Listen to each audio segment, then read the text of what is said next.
Lockdown के बाद जयपुर की आबोहवा एक बार फिर दूषित होने लगी है। एक बार फिर एनवायरनमेंट के अंदर पॉल्यूशन का लेवल काफ़ी ज़्यादा बढ़ गया है।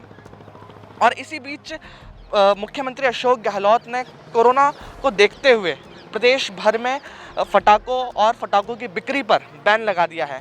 तो आज हम आ पहुंचे हैं जयपुर के सेंट्रल म्यूज़ियम पर, यानी अल्बर्ट हॉल पर, जहां पर लोगों की अच्छी खासी भीड़ हम नहीं कह सकते, लेकिन हाँ, काफ़ी लोग यहाँ पर आए हुए हैं। दिवाली का मौका है और एक बार फिर यहाँ पे लोगों अपने अपने परिवार के साथ आ पहुँचे। चलिए अब हम जानते हैं युवाओं से और कि आखिर किस तरह से लोगों का मानना है, क्या सरकार के इस फैसले को जायज़ ठहराते हैं या फिर गलत मानते हैं। क्योंकि बहुत सारे व्यापारी ऐसे हैं जिनका कहना है कि कोरोना की वजह से जो बैन किया गया है फटाकों पे, उससे उनके व्यवसाय पे असर होगा। और देश में बहुत सारे ऐसे व्यवसायक हैं, प्रदेश भर में ऐसे व्यवसायिक हैं जिनकी रोजी रोटी फटाकों की वजह से चलती है। यहाँ तक कि तमिलनाडु के मुख्यमंत्री अशोक गहलोत को पत्र लिख के कहा है कि कृपया फटाकों पे बैन हटाएं। हमारे साथ कुछ युवा हैं। आपको अब पता होगा कि मुख्यमंत्री अशोक गहलोत ने फटाकों पे बैन लगा दिया है, तो किस तरह से आप इस निर्णय को लेते हैं?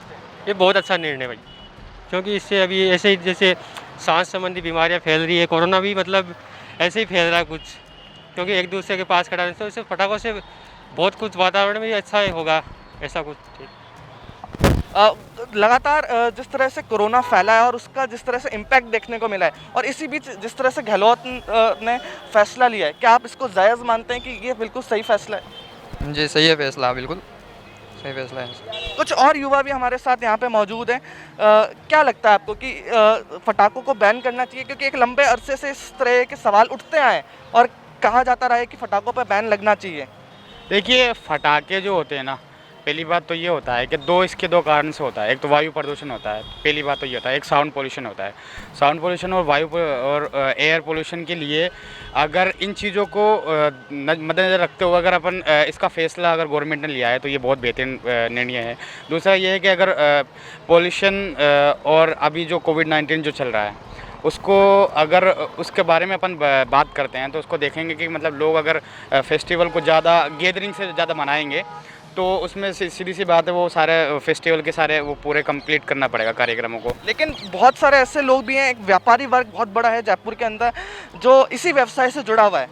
उनकी मांग है कि इस तरह से बैन करने से हमारी रोजी रोटी, हमें पूरे साल का इंतज़ार रहता है कि दिवाली आएगी और हमारी बिक्री होगी और हमारी रोजी रोटी उससे चलेगी।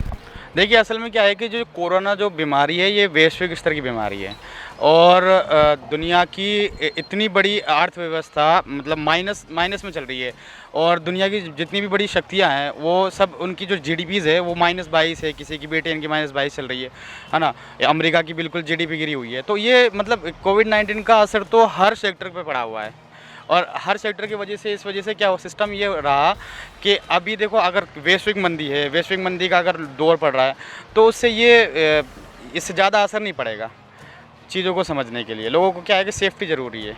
आपको पता होगा कि कोरोना के चलते राजस्थान के अंदर फटाकों पे बैन लग गया है, तो इस निर्णय को आप किस तरह से लेती हैं? क्या ये निर्णय सही है, गलत है, क्या लगता है आपको? सही है, निर्णय तो सही है भाई साहब। और मास्क की सबसे बड़ी सेफ्टी है आज की तारीख में, इसका कोई इलाज तो है नहीं। आप बच्चों के साथ, फैमिली के साथ आए हुए हैं, तो क्या आप इस साल अपने बच्चों को फटाके खरीद के देने वाले हैं? बिल्कुल नहीं सर, हम इस चीज़ के खिलाफ हैं। क्योंकि बच्चों में एक उत्साह रहता है कि जब भी दिवाली का मौका आता है और बच्चों के अंदर एक उत्साह रहता है कि दिवाली आएगी, हम फटाके फोड़ेंगे। लेकिन इस साल इस पर बैन कर दिया गया और इसे देखते हुए और भी बहुत सारे राज्यों में बैन किया गया। मैम, मैं आपसे जानना चाहूँगा, आप एक महिला हैं, तो आप इस फैसले को किस रूप से लेती हैं? बच्चों को पटाखे चलाने ही नहीं देंगे, अपन लाके नहीं देंगे तो बच्चे चलाएंगे ही नहीं। राजस्थान का अनुसरण करते हुए दिल्ली, उड़ीसा जैसे राज्यों ने भी फटाकों की बिक्री पे बैन लगा दिया है और एक काफ़ी लंबे समय से मुद्दा उठता आया है कि फटाकों पे बैन लगना चाहिए, इससे पॉल्यूशन लेवल भी बहुत बढ़ता है। मौजूदा वक्त में भी लॉकडाउन हटने के बाद जयपुर, खासकर हम बात अगर जयपुर की करें तो जयपुर में भी पॉल्यूशन लेवल बहुत ज़्यादा बढ़ गया है। ऐसे में फटाकों पे बैन लगाना मुख्यमंत्री अशोक गहलोत का एक बहुत अच्छा निर्णय है, जिसकी तारीफ़ न सिर्फ हम कर रहे हैं बल्कि यहाँ मौजूद लोगों का भी कहना है, परिवार के साथ आए हुए और यूथ का भी इस बात से पूरी तरह से एग्री करते हैं। इसके बाद उम्मीद जताई जा सकती है कि जयपुर का वातावरण, जयपुर का फ़िज़ा एक बार फिर उसी तरह से गुलजार होता हुआ दिखेगा जैसे लॉकडाउन के समय गुलजार हुआ था। मैं अनीश शेखर, कैमरामैन हेमंत शर्मा के साथ द फैक्ट इंडिया।